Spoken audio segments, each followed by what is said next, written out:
What's up? I can't say vlog anymore. Hey, so we're gonna talk about, this is gonna be the what I'm reading section. So here's the thing. First off, I'm typically reading, first off, when I say reading, it could mean reading or listening. So I have a ton of books. I wish I could show you the stack next to me, but, well, maybe I can. Hold on. See, I've got two stacks actually that's next to my bed. I actually just finished reading, or I'm not done with it, but just started a new book. It's a fiction book. I try to read both fiction and nonfiction. Why I think each is important. Let me go into that. So first, I think that nonfiction is important. Let's grab a nonfiction book. So nonfiction, I like to, you learn, gain knowledge, right? So stuff like this, like .com, this is Traffic Secrets. .com Secrets is in the other room. Traffic Secrets, learning how to do business. And then stuff like, I've got my Star Wars books that I've been reading since 6th grade. And I just bought six David Baldacci, or however you say his name, books. They're all like suspense, whatever. Got, some more nonfiction here. I just keep showing you books. I mean, this is a great book right here. Like, I wish I could, I'm going to reread this one. I kind of wish like I could not remember it and go back and read it for the first time, but I'm going to reread it because it's really good. So yes, I'm into books. And then I have, Audible, which I listen to. I have the, 2 books, 2 credits. So basically 2 audiobooks a month plan, as well as I routinely will buy 3 extra credits or like return books when I'm done. I know I'm never going to listen to it again, so I can get an extra credit, kind of gaming the system there a little bit. We got to be careful because they'll cut you off. Let me zip this up a little bit. Anyways, I think reading is very important. On top of that, I listen to a ton of podcasts and a ton of YouTube videos. I also, I'm currently paying $10 a month on Patreon for a buddy of mine, Cliff Ravencraft, aka formerly known as the Podcast Answer Man, aka currently known as the Mindset Answer Man. I'm listening to his stuff, which is not going very quickly because I'll listen to half an episode and he mentions a book and then I have to go buy it or get the audiobook and listen to it. The one thing that helps me, I'm not a fast reader. So, I mean, I'm not like ridiculously slow, but I definitely would say I'm probably average. I don't know, maybe above average compared. I feel like I'm below average, but realistically, considering the average American hasn't read what is the stat? Hasn't read 4 books or 3 books or something like that since they graduated high school. I'm probably above average, but that's not why we're talking. I'm not trying to brag. I will say anything that's audio video, I listen to at 2.5, or 3x speed. That takes time to develop. You don't just turn something on. It's just something I developed over time. And 3x speed is only certain people who read really slow. I'm able to do 3x. So yeah, all that to say, I think it's super important. There's tons of studies and stuff like that about the correlation between how much you read and how much you make. Oh, the reason I think they're both important. So first off, I have to do my subliminal messaging. Hold on.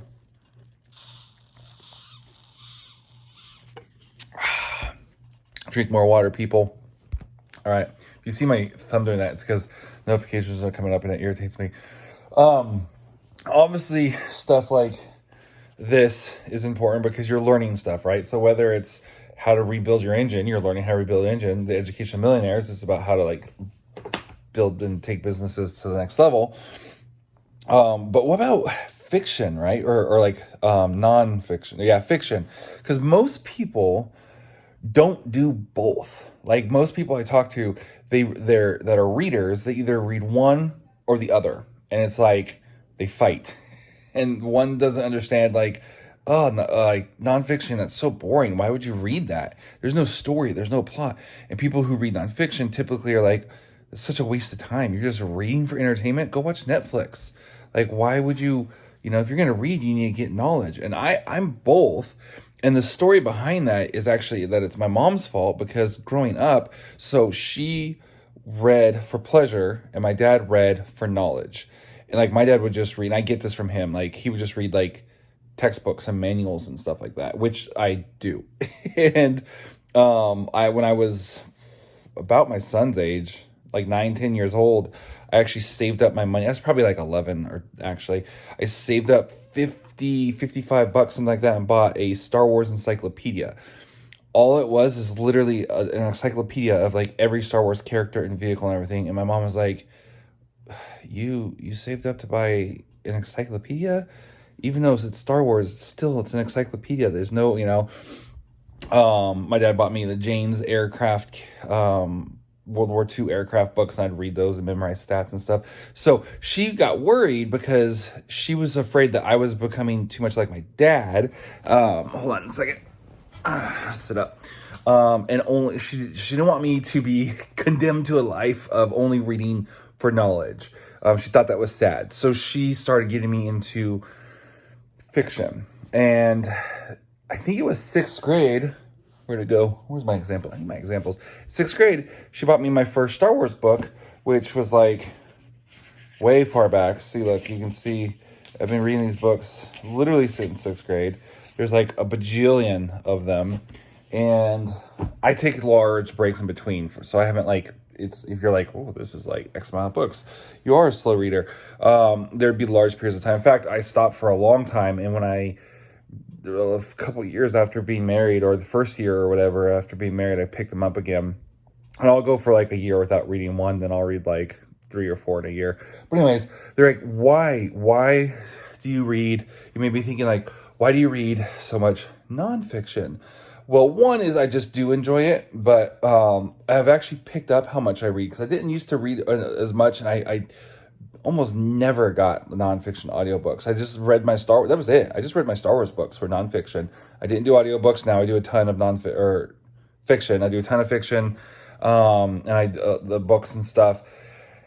And I do it because I had read this article or study or something about how when you read fiction, that it engages and I can't remember all the details because this is a while ago, but it engages your mind in a way that it's like exercise for your brain, and it keeps going for, I can't remember how long, like 30 minutes or so afterwards.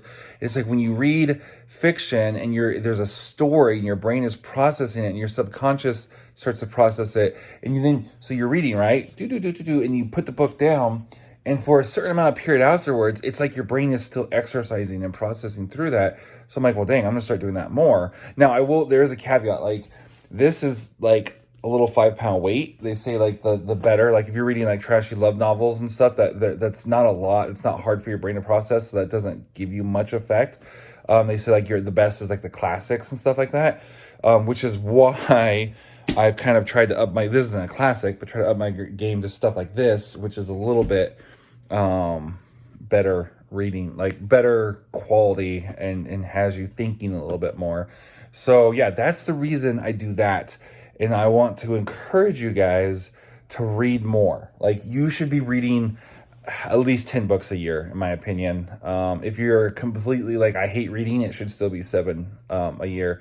I don't see how any other way. Like, you gain so much, whether it be a historical book, you learn lessons, like, reading about Steve Jobs, and you get stuff from that. I love biographies too. To me, biographies is like, hear me out here, I'm gonna say something kind of weird, but to me, like, biographies is almost like reincarnation. Like, like if reincarnation is real, which I don't believe it is, so if you do, I'm sorry, I don't believe in that. Like the whole idea behind that, right? And I know it's more of like a karma whatever thing, but me, the way my brain works, like the benefit of reincarnation would be like to gain experience, and the fact that you don't remember it, it's like, what's the point? But this idea of like, oh, I can live all these different lives and get all this experience and learn and grow and become a better person because of all this stuff I'm learning, and whatever. To me, reading is like that. So I can read a book or read a series on something and be like, oh, okay, I can empathize with that now. Especially biographies. That's what I'm trying to say. Biographies are like reincarnation, right? You're reading and you're learning about their lives and their struggles, and it's like, dang, I had no clue. I had no perspective for that, or I had no clue. And it's almost like traveling the world. Obviously not as good as actually going there, experiencing it, but it's like the next best thing, I think, personally. So I encourage you to read.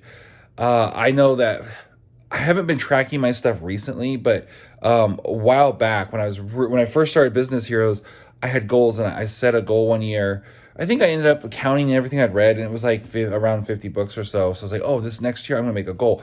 And that first year I read 100 books, and then the next year I read another 100, and then the third year I set a goal and I read 200 books. Now, I will say, the year that I read 200 books, most of you won't count that as actually 200, because what I did is I read through the whole Bible, and I counted that each book of the Bible as a book, because it is like, if I took, I don't have it here. Oh, I do. Hold on.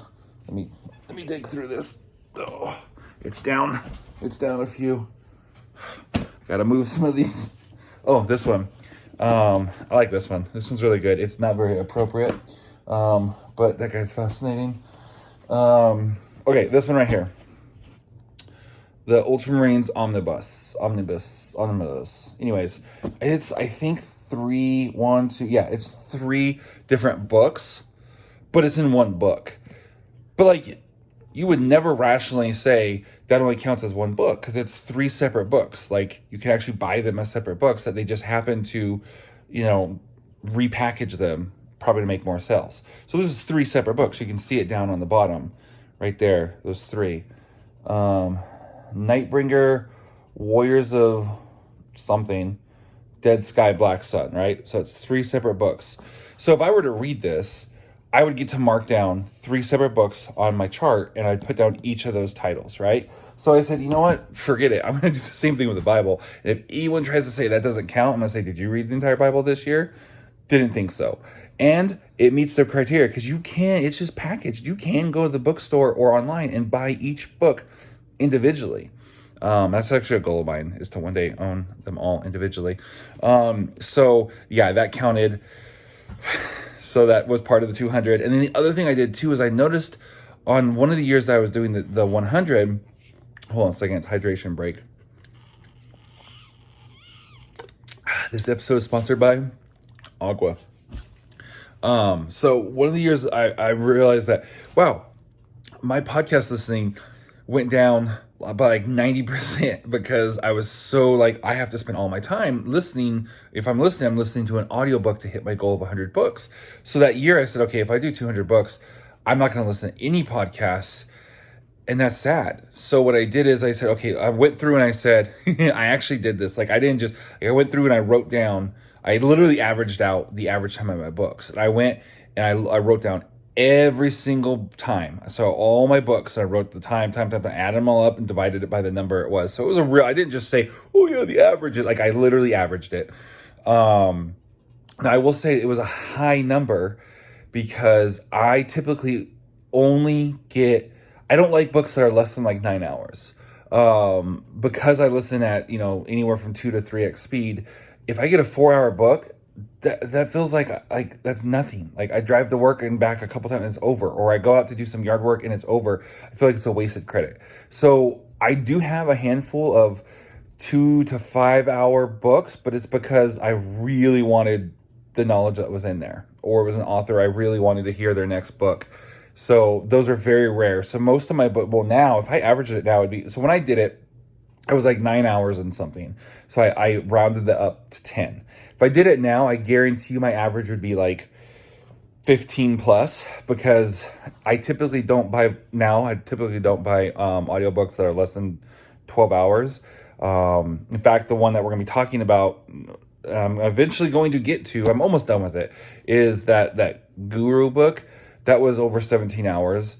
I'm listening to a fiction book right now. It's like 55 hours. I just got, because my pastor is listening to the Decline and Fall of the Roman Empire, so I got it too. So, because I'm like, when else am I going to have someone to talk to about like such an odd series like this, book like this? And that one I think is like 70 hours, 90 hours, something like that. I have several series. I have got some John Piper stuff that's up in like the 100 hours. My Bible series is 99 hours. And again, this is why I listen at, like right now, I've kind of lost the ability to do 3 Everything's been 2.5 recently. It takes time. You have to build that muscle up. So recently I've been listening to things at 2.5 because I like to slow it down for the fiction. And I hate going back and forth between 3 and 2 and always switching the speeds. So I've just met in the middle, and I'm just doing the 2.5, and it's slow enough that I can pleasurably listen to my fiction books, but fast enough that I don't feel like, oh, this is taking too long to get through my nonfiction books. So anyways, what I did is I came up with that 10-hour average. I rounded up the 9 point something hours. I rounded up to 10 hours. And I said, okay, so for every 10 hours, and most of my podcasts I listened to were an hour long. I had very few, maybe one that was only, 1 or 2 that was 30 minutes. So I did as I said, okay, so for every 10 hours, or in that case, 10 episodes of my podcast that I listened to, that'll count as one book. So I'd go through, I had a couple, at the time I was listening to stuff like Pat Flynn. It was mainly Pat Flynn. I hadn't found Gary Vee yet. It was mostly Pat Flynn and Lewis Howes, School of Greatness, to be honest. I think those were the two, and there's other stuff in there. Those were the two that mainly. So and every time, so Pat Flynn's, I'm not sure if his was a variety. I think it was, but Lewis Howes, School of Greatness was all interviews, and so it'd be like an hour-long interview with some business expert person.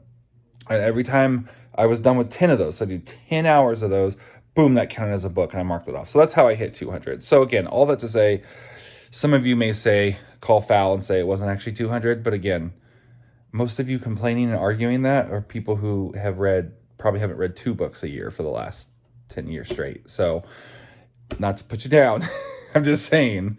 Anyways, with all that, again, I was going to go into and do a little bit of review of this Guru book, but it's already at 17 minutes, just talking about the virtue of reading. So I will get back to that. I'm going to try to get back on track.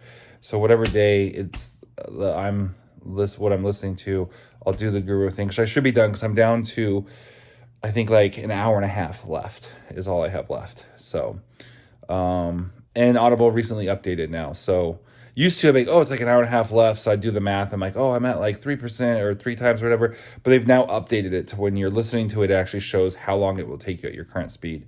So it will take me an hour and a half of like an hour and 20-something minutes of listening. So, all right. With that, I'm going to go. Won't see you guys tomorrow because it's Sunday. Well, I will see you though back on Monday.